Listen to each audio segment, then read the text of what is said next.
Welcome to the Depth Dive. Today we're tackling a really fascinating piece of work, the art of weapons, armed and unarmed self-defense. Mm.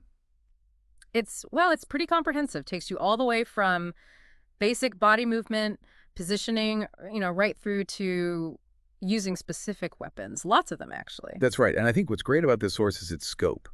It's trying Mhm. to offer something valuable, whether you're like deep into martial arts already or Yeah. maybe just curious about self-protection. Exactly. So our mission here basically is to pull out those core ideas, the principles, the techniques that are adaptable, Yeah. give you a good feel for the book's whole approach. Yeah, exactly. And look, we know you listeners come from all sorts of backgrounds, different levels of expertise, so we'll try and keep it clear, focus on the practical knowledge here. Think Hmm. of it as us, doing the heavy lifting, digging through to find the really key stuff about how this book views staying safe, whether you've got a cool or just your hands. Okay, so let's get into it.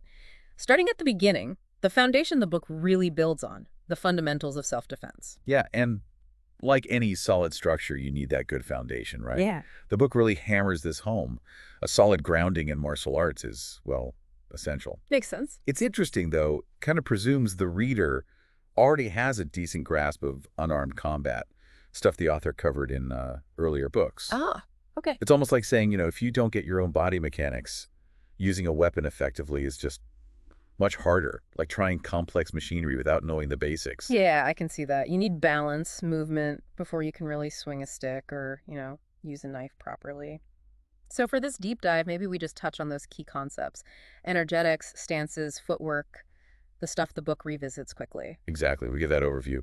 And one of the very first things it flags as fundamental is understanding targets, Yeah. anatomical targets, and pressure points, which is vital.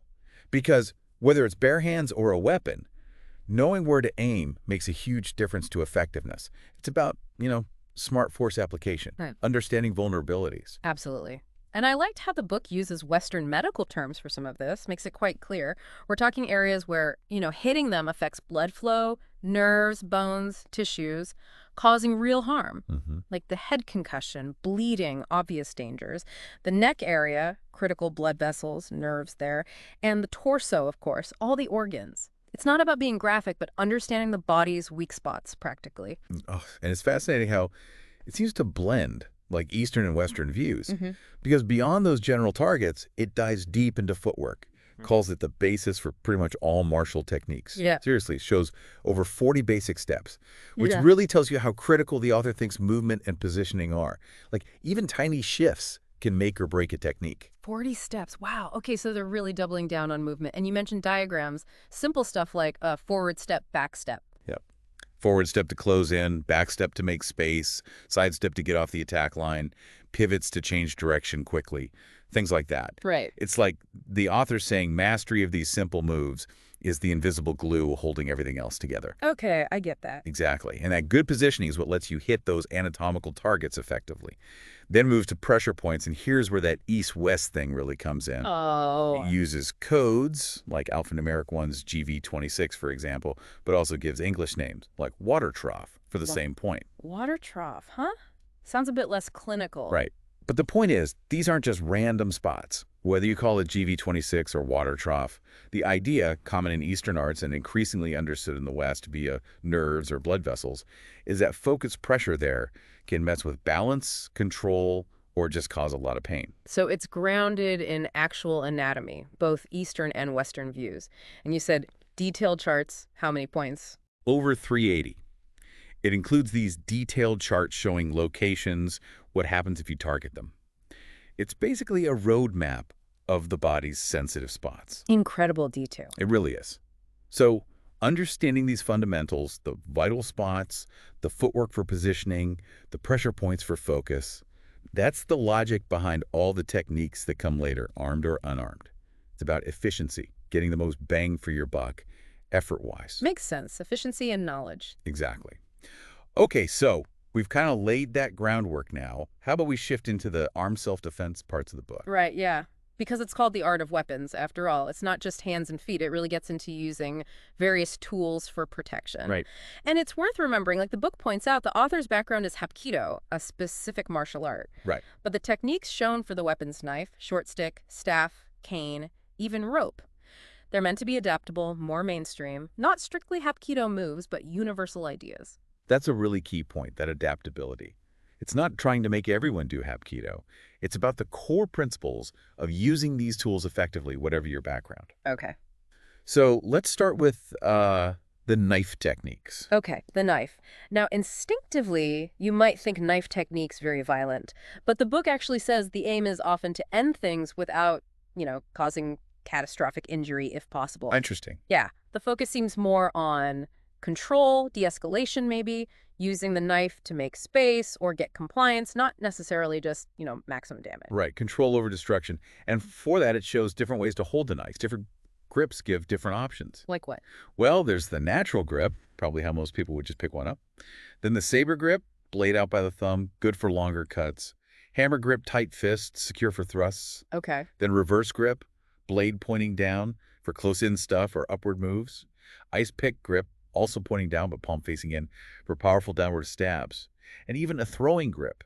Wow, okay, just how you hold it changes so much, and then it breaks down the types of attacks. Yeah, systematically. Talks about thrusts, direct or indirect angles, slashes inside, outside, down, up, each with its own body mechanics and likely targets. And stabs, obviously aiming for penetration. So it gives a structure for understanding knife attacks and presumably defenses, too. Exactly. Okay, so moving from blades.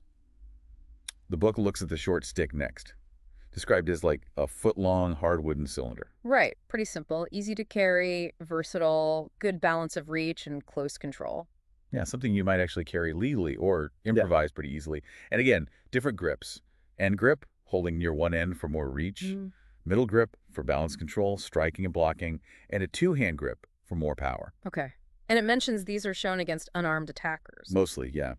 But it stresses the principles blocking, striking, controlling they apply, even if the other person has a weapon too. That adaptability again, the core mechanics transfer. Precisely. How you use it to make distance, deflect, hit effectively. Yeah. This stays relevant. Okay, after the short stick, it moves up in size to the staff. Right, now we've got some serious reach. A long pole, usually, 4.5 to 6 feet? Something like that, yeah. That extra length is a big advantage for keeping people away, striking from safer distances. Definitely. And again, common grips are outlined. Overhand grip for powerful downward strikes.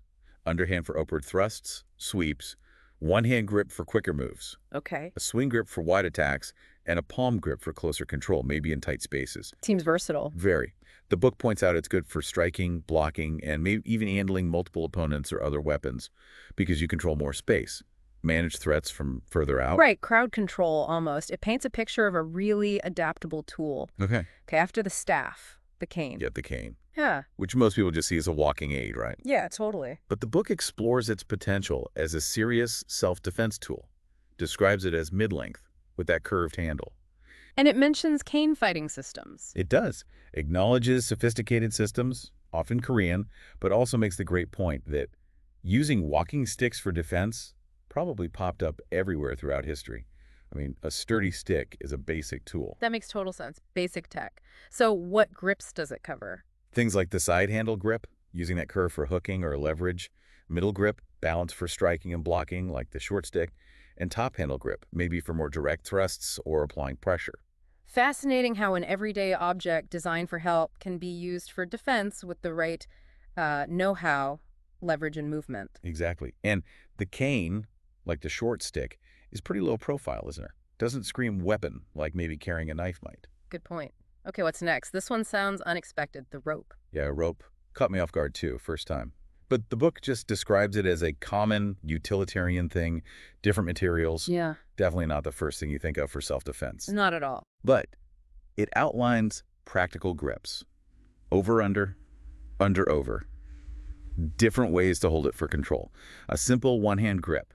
Even stuff like one-hand shackled and wrist shackled grips. Shackled, suggesting restraint then. Exactly. Yeah. The techniques it describes focus on using the rope's flexibility for, like, joint locks, chokes, binding limbs to restrain someone, even using it to throw them off balance. Wow. It really drives home that idea. With the right knowledge, even seemingly harmless things can be used effectively. Yeah, it really underlines improvisation, understanding leverage, Which kind of leads perfectly into the next bit, right? Using common everyday objects. Absolutely. This is where it gets really interesting. Makes you look around differently. Sure. The book's point is strong. In a pinch, almost anything around you could be a weapon. It's about the mindset, the awareness, understanding how to apply force or create a distraction. And the examples are pretty varied. Like Yeah. sand Hmm. or dirt. Yep. Throw it in the eyes, buys you a second, disorients them. Simple but effective. Or even coins, flick them as a minor distraction. Break their focus for a moment. Then, more solid things. Stones, small metal balls, throw them hard, or use them to hit with up close. It even mentions plates. Throwing plates. Seriously. Presumably, yeah.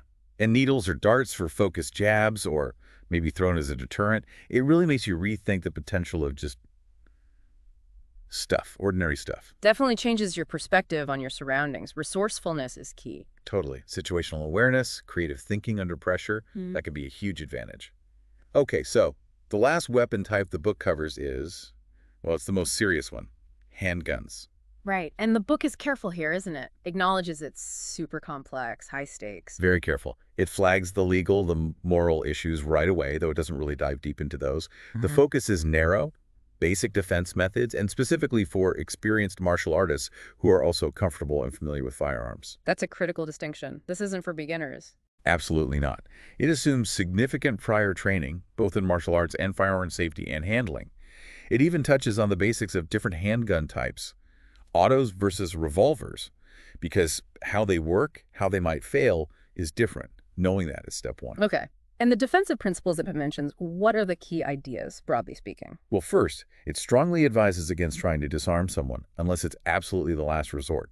The risk is just too high. Makes sense. The immediate priority is movement and deflection. Get out of the line of fire fast. Right. Then, if you have to engage, the principles are about trying to control the weapon itself, push the barrel away from you, and then, ideally, secure it. But it's presented as extremely dangerous, needing decisive action based on solid training. Yeah, it definitely sounds like last-ditch, high-risk stuff requiring serious skill. For sure. The book treats it with appropriate gravity. Okay, so bringing this deep dive towards a close, looking back at the art of weapons, man, the scope is just huge, isn't it? Yeah, it really is. We went from those core, unarmed basics, vital targets, footwork, pressure points, all the way through knives, sticks, staffs, canes, ropes, even common objects, and then the basics of handgun defense. It covers a lot of ground. And hopefully you listeners now have a clearer picture of the main self-defense ideas and techniques this book puts forward. It's more than just a list of moves, isn't it? It's kind of a way of thinking about safety, about how to protect yourself, weapon or no weapon. Absolutely. It's about principles. So here's a final thought maybe for everyone listening. Thinking about everything we've discussed, anatomical targets, movement, using what's around you, what everyday objects near you right now might look a bit different, maybe even as a potential tool in an absolute emergency. And how does, just thinking about that, about body mechanics and vulnerabilities, maybe shift how you view your own personal safety, your awareness of the world around you? That's a great question to ponder. Definitely something to think about, and maybe explore more if this has sparked an interest in martial arts principles or self-defense concepts. Thanks for joining us on this deep dive.